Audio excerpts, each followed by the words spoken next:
Hello friends, मैं रंजीत सिंह। स्वागत है आपका। आज हम बात करेंगे क्लास 9th के चैप्टर मोशन के पार्ट 4 में स्पीड और वेलोसिटी के बारे में। आपने अक्सर स्कूटी या बाइक तो ड्राइव की होगी। आप उस स्कूटी या बाइक के डैशबोर्ड पर एक मीटर लगा होता है जिस पर आपकी निगाह अक्सर जाती होगी और आप ये चेक करते होंगे कि मैं कितनी स्पीड से चल रहा हूँ। अरे रुकिए भाई, ज़्यादा स्पीड से चलना आपके लिए ख़तरनाक हो सकता है, इसलिए धीरे चलिए और सुरक्षित चलिए। तो वो जो मीटर जिस पर आपकी निगाह जाती है और जो बताता है कि आपकी स्कूटी या बाइक कितनी स्पीड से चल रही है, उसे हम कहते हैं स्पीडोमीटर। स्पीडोमीटर किसी भी व्हीकल की स्पीड को मेज़र करता है और उस स्पीडोमीटर के नीचे एक और मीटर होता है जो किसी भी व्हीकल की रीडिंग नोट करता है कि उस व्हीकल द्वारा अब तक कितनी डिस्टेंस कवर की जा चुकी है, उसे हम कहते हैं ओडोमीटर। अब यहाँ पे क्वेश्चन आया है स्पीड का, तो स्पीड किसे कहते हैं, आइए इसको जानते हैं। तो देखिए, किसी भी ऑब्जेक्ट द्वारा जो किसी भी यूनिट टाइम में कवर की गई डिस्टेंस को हम स्पीड कहते हैं। किसी ऑब्जेक्ट द्वारा यूनिट टाइम में कवर की गई डिस्टेंस को हम क्या कहते हैं, स्पीड कहते हैं। तो देखिए, स्पीड क्या होता है। स्पीड मतलब कि कोई भी ऑब्जेक्ट कितना स्लो या फास्ट चल रहा है। अगर इस चीज़ को हम डिस्क्राइब कर लेते हैं तो उसे हम स्पीड कहेंगे। ठीक है, तो the distance travelled by object, the distance travelled by object in unit time. किसी भी ऑब्जेक्ट द्वारा किसी यूनिट टाइम में कवर की गई डिस्टेंस को हम क्या कहते हैं, स्पीड कहते हैं। अब ये यूनिट टाइम कुछ भी हो सकता है, मीटर, सेकेंड या आवर में हो सकता है। ठीक है, अब जब भी हम किसी ऑब्जेक्ट की स्पीड को कैलकुलेट करते हैं तो वो होती है एवरेज स्पीड। ठीक है, देखिए एवरेज स्पीड कैसे होती है, इसको थोड़ा हम एग्जांपल से समझते हैं। जैसे मान के चलिए कि ये कोई पॉइंट ए है, ठीक है, और ये कोई पॉइंट बी है। ए और बी पॉइंट के बीच की टोटल डिस्टेंस सपोज 270 किलोमीटर है। यहाँ से एक बस जो है वो चलना स्टार्ट करती है पॉइंट ए से और पॉइंट बी पर जाती है। ए से बी तक जाने में ये बस मान लो टोटल 3 आवर्स का टाइम लेती है, 3 घंटे का समय लेती है। अब आपसे क्वेश्चन पूछा जाएगा कि अगर एक बस पॉइंट ए से बी तक जाने में कि ए और बी के बीच की दूरी 270 किलोमीटर है ना, इस बस को ए से बी तक पहुंचने में 3 घंटे का समय लगता है, तो बताओ इसकी स्पीड क्या होगी। तो आप क्या लगाएंगे फार्मूला, स्पीड बराबर क्या होता है, डिस्टेंस अपॉन टाइम। तो डिस्टेंस कितनी है 270, टाइम कितना लगा 3 आवर्स, इससे आप डिवाइड करेंगे तो कितना आ जाएगा 90 किलोमीटर पर आवर। ठीक है, कितना आ गया 90 किलोमीटर पर आवर। ठीक है, अब यहाँ पे ये जो स्पीड आई है 90 किलोमीटर पर आवर, ये कैसी स्पीड है, एवरेज स्पीड है। ये कैसी स्पीड है, एवरेज स्पीड है। अब ये एवरेज स्पीड क्यों है, देखो, जब बस ने पॉइंट ए से चलना शुरू किया और पॉइंट बी तक ये पहुंची, तो क्या लगता है आपको कि हर जगह, हर बार, हर समय इस बस की स्पीड 90 किलोमीटर ही रही होगी? नहीं, बस की स्पीड कभी 60 रही होगी, कभी 30 रही होगी और कभी 0 भी रही होगी, कभी 90 से ज़्यादा भी रही होगी। जब 0 रही होगी, 0 कब रही होगी, आपने देखा जब बसें चलती हैं तो कहीं ना कहीं रुक के चाय नाश्ते के लिए रुकते हैं। ठीक है, तो बस रुकती भी है, रेस्ट मोड में भी आती है। तो यानी कि तो फिर ये जो स्पीड कैलकुलेट हुई है ये क्या है, ये है कि बस ने पॉइंट ए से बी तक चलने में टोटल कितनी दूरी तय की। हमने टोटल दूरी ले ली, ठीक है, टोटल डिस्टेंस, और ए से बी तक पहुंचने में टोटल टाइम कितना लगा। तो अगर हम टोटल डिस्टेंस को टोटल टाइम से डिवाइड दे देते हैं तो जो स्पीड हम कैलकुलेट करते हैं दैट इज़ एवरेज स्पीड। वो क्या होती है, एवरेज स्पीड होती है। ठीक है, अब कोई ऑब्जेक्ट, जैसे आपने मीटर वाला एग्जांपल मैंने दिया था कि आप स्कूटी या बाइक चलाते हैं तो मीटर पर आपको जो स्पीड दिखती है उस स्पीड को हम बोलते हैं इंस्टेंटेनियस स्पीड। वो कौन सी स्पीड होती है, इंस्टेंटेनियस स्पीड, यानी कि उस वक्त उस ऑब्जेक्ट की स्पीड होती है। लेकिन इस तरह से जो हम कैलकुलेट करते हैं वो कैसी होती है, एवरेज स्पीड होती है। ठीक है, हम एक और एग्जांपल से क्लियर करते हैं एवरेज स्पीड कैलकुलेट कैसे करते हैं। देखो, अगर मान लो कि क्वेश्चन ऐसे हो, देखो एक क्वेश्चन, एक एग्जांपल लेते हैं हम कि an object covers 15 metre in 4 seconds. ठीक है, एक ऑब्जेक्ट 15 मीटर दूरी तय करता है 4 सेकंड में, and another 15 metre in 2 second. ठीक है, पहले 15 मीटर वो चलता है 4 सेकंड में, दूसरे 15 मीटर चलता है 2 सेकंड में। तो आपको क्या करना है, कैलकुलेट एवरेज स्पीड। ठीक है, तो आप क्या है, एवरेज स्पीड कैलकुलेट करके बताओ। तो देखो एवरेज स्पीड का फॉर्मूला क्या होता है, एवरेज स्पीड का फॉर्मूला होता है, मैंने अभी आपको बताया, total distance upon total time. तो अब हम यहाँ पे देखते हैं इस ऑब्जेक्ट द्वारा टोटल कितनी डिस्टेंस कवर की गई। तो देखिए पहले ये चलता है 15 मीटर, बाद में भी कितना चलता है 15 मीटर, तो टोटल कितना चला 30 मीटर। इसके द्वारा लिया गया टोटल टाइम, तो देखो पहले कितने टाइम लेता है 4 सेकंड, बाद में कितना लेता है 2 सेकंड, तो टोटल टाइम कितना लिया गया 6 सेकंड। ठीक है, तो टोटल डिस्टेंस को अगर हम टोटल टाइम से डिवाइड दे देंगे तो डिवाइड देंगे कितना आ जाएगा 5 मीटर पर सेकंड। अब ये जो आई है 5 मीटर पर सेकंड, ये क्या है, इसकी एवरेज स्पीड है। ठीक है, तो ये आपको स्पीड के बारे में जो है कंसेप्ट क्लियर हो चुका होगा। एक और चीज़ मैं आपको बता दूं, इसकी एसआई यूनिट अक्सर हमसे पूछी जाती हैं। ठीक है, तो देखो मैं यहाँ से आपको बताता हूँ, इसकी जो स्पीड की एसआई यूनिट होती है ये होती है मीटर पर सेकंड। और एसआई यूनिट्स हमें याद नहीं करना, रटना नहीं है।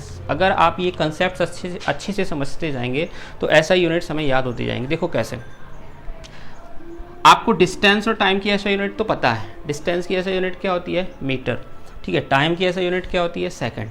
तो फॉर्मूला क्या है स्पीड का, डिस्टेंस अपॉन टाइम। तो अपन ने क्या लिखा है, डिस्टेंस की एसआई यूनिट लिख लिया क्या है मीटर, टाइम की एसआई यूनिट क्या लिख लिया सेकंड, तो मीटर अपॉन सेकंड, तो इसे हम क्या लिखते हैं मीटर पर सेकंड। ठीक है, क्लियर है। चलिए अब हम नेक्स्ट बात करते हैं वेलोसिटी के बारे में। तो देखो अगर हमें डिस्टेंस क्लियर हो गया तो वेलोसिटी भी क्लियर हो जाएगा, बहुत ज़्यादा मुश्किल नहीं है। देखो वेलोसिटी को हम कैसे डिफाइन कर सकते हैं, displacement covered by any object in unit time. किसी भी ऑब्जेक्ट द्वारा किसी यूनिट टाइम में जो डिस्प्लेसमेंट कवर किया जाता है उसे हम क्या बोल देते हैं, वेलोसिटी बोल देते हैं। देखो इस स्पीड की जो डेफिनेशन है इसमें हम थोड़ा सा परिवर्तन कर देंगे तो वेलोसिटी हो जाएगा। देखो वेलोसिटी क्या है, द डिस्प्लेसमेंट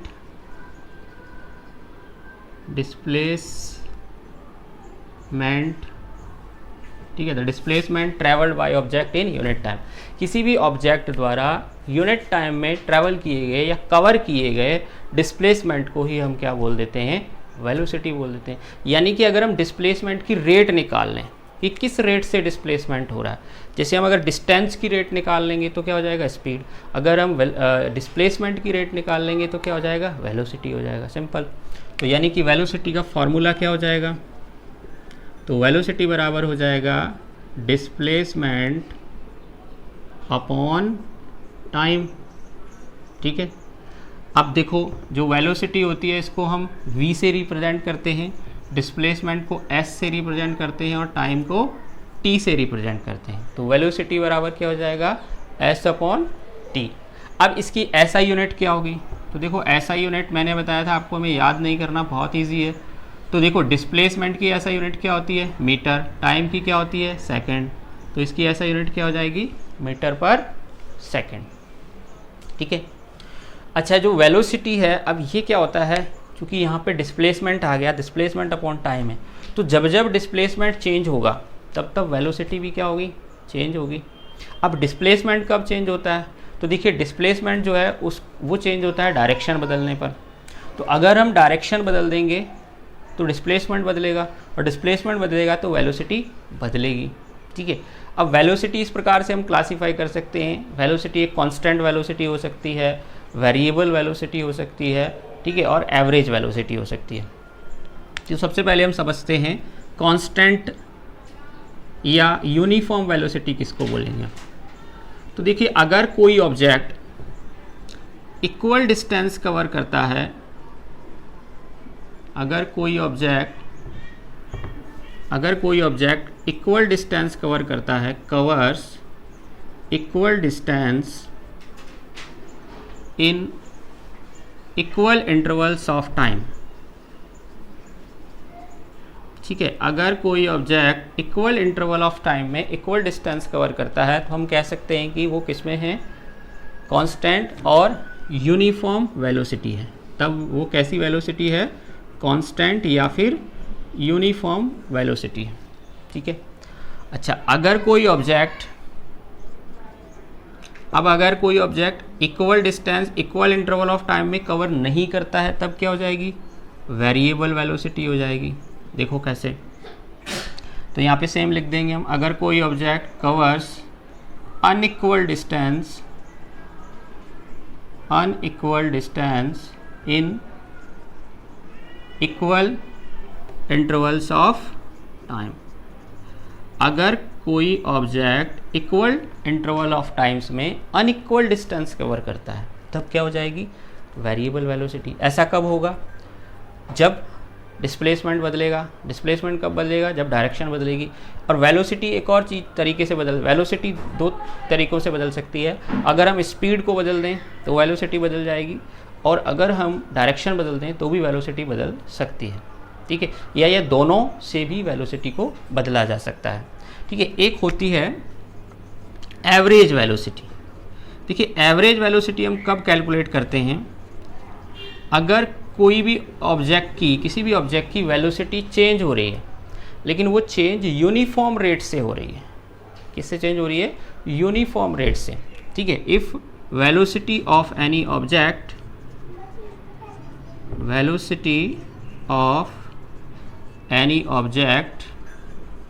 चेंजेज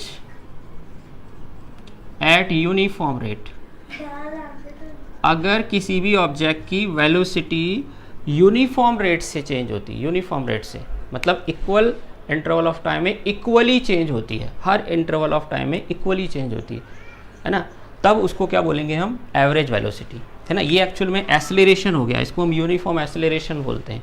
तो एस्लेरेशन अभी हमने पढ़ा नहीं है, तो जब मैं एस्लेरेशन आपको नेक्स्ट वीडियो में एक्सप्लेन करूँगा तब ये एवरेज वेलोसिटी आपको और थोड़ा सा क्लियर हो जाएगी। अच्छा, एवरेज वेलोसिटी को हम कैलकुलेट कैसे करते हैं, तो देखिए एवरेज वेलोसिटी को जो हम कैलकुलेट करते हैं उसका तरीका क्या होता है, इसका होता है initial velocity plus final velocity upon 2, यानी कि इनिशियल और फाइनल वेलोसिटी का अर्थमेटिक मीन जो होता है वो एवरेज वेलोसिटी होता है।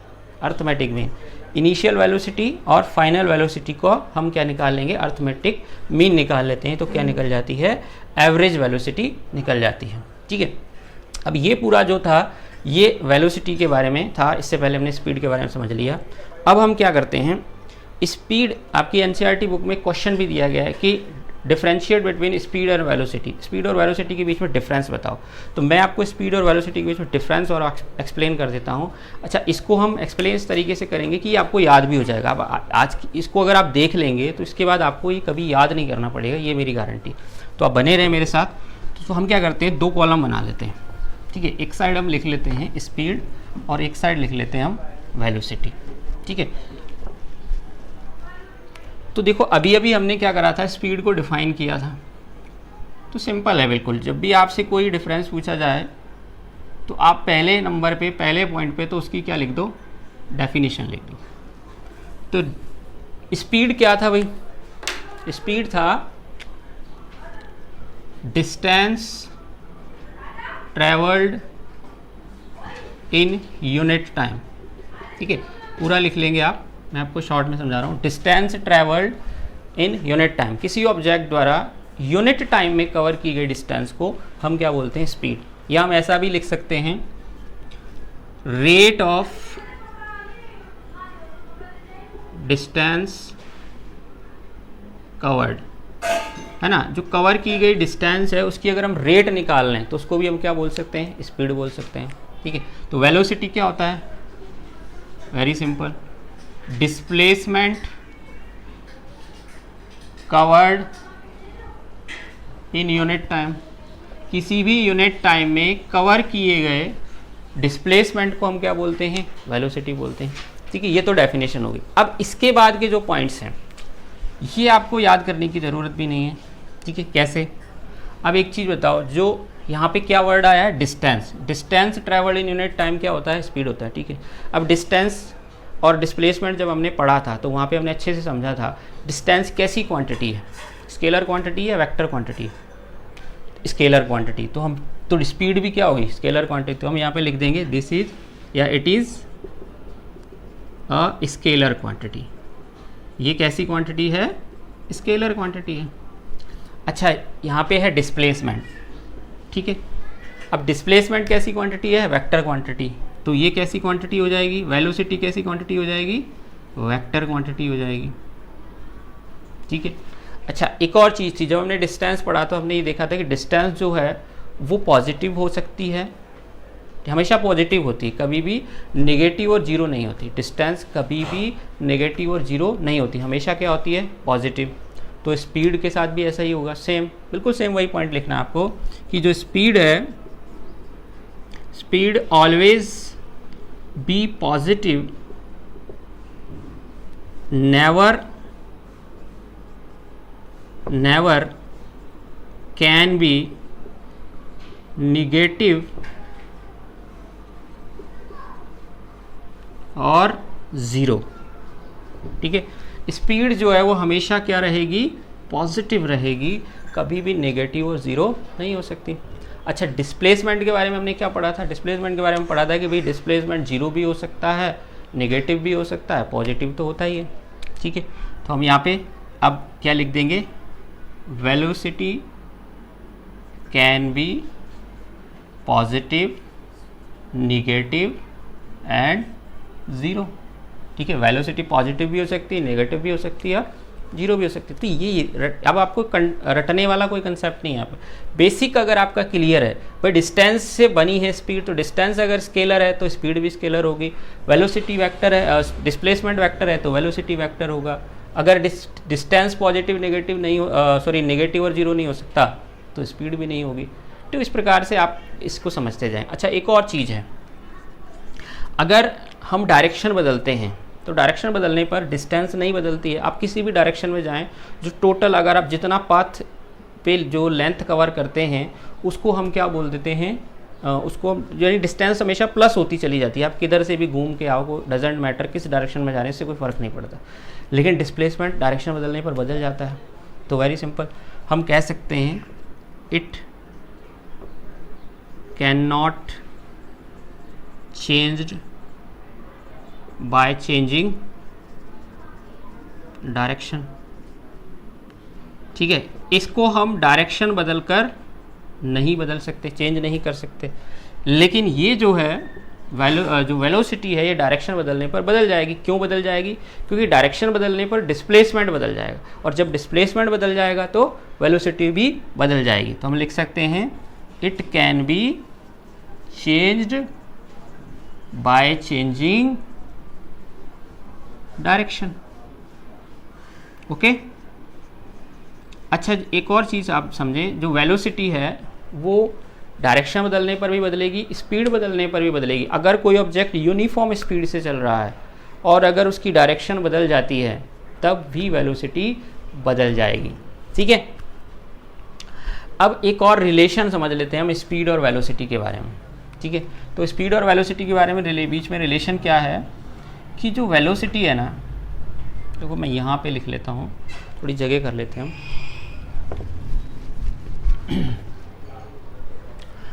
जो वेलोसिटी है ये हमेशा छोटी होगी स्पीड से, वेलोसिटी या तो बराबर होगी स्पीड के या तो हमेशा छोटी होगी। देखो, वेलोसिटी या तो छोटी होगी स्पीड से या फिर स्पीड के बराबर होगी। कभी भी वेलोसिटी स्पीड से ज़्यादा नहीं हो सकती, वेलोसिटी स्पीड से बड़ी नहीं हो सकती। समझ में आ गया आपको। अच्छा, इसको हमने डिस्प्लेसमेंट और डिस्टेंस में भी समझा था, तो इस रिलेशन को भी याद करने की ज़रूरत नहीं है। इस रिलेशन को भी आपको याद करने की ज़रूरत नहीं है। देखो, इसमें भी देखो आपने डिस्प्लेसमेंट में पढ़ा था कि डिस्प्लेसमेंट हमेशा बराबर होगा डिस्टेंस के या डिस्टेंस से छोटा होगा। डिस्प्लेसमेंट हमेशा या तो डिस्टेंस के बराबर होगा या फिर हमेशा क्या होगा, छोटा होगा। तो भाई अगर डिस्प्लेसमेंट डिस्टेंस से बड़ा नहीं हो सकता तो वेलोसिटी भी स्पीड से बड़ी नहीं हो सकती। तो अगर आपको ये रिलेशन याद है तो ये भी आपको याद रहेगा। ठीक है। तो ये बहुत आसान तरीके से हम समझ सकते हैं चीज़ों को। अगर आप बेसिक चीज़ें समझते जाएंगे तो आपके लिए आगे की जो चीज़ें हैं वो आसान होती चली जाएंगी, ठीक है। तो ये पूरा जो था ये स्पीड और वेलोसिटी के बारे में था। तो नेक्स्ट वीडियो में हम बात करेंगे एक्सेलरेशन के बारे में, ठीक है। मिलते हैं नेक्स्ट वीडियो में। अगर ये वीडियो आपको अच्छा लगे तो प्लीज़ इसको लाइक, शेयर और इस चैनल को सब्सक्राइब ज़रूर कर लें ताकि आपको इस तरह के और वीडियोस मिलते रहें। और आप मुझे इंतज़ार रहेगा हमेशा आपके अच्छे कमेंट्स का। आप कमेंट्स ज़रूर करते रहें और मेरा हौसला बढ़ाते रहें। Thank you very much.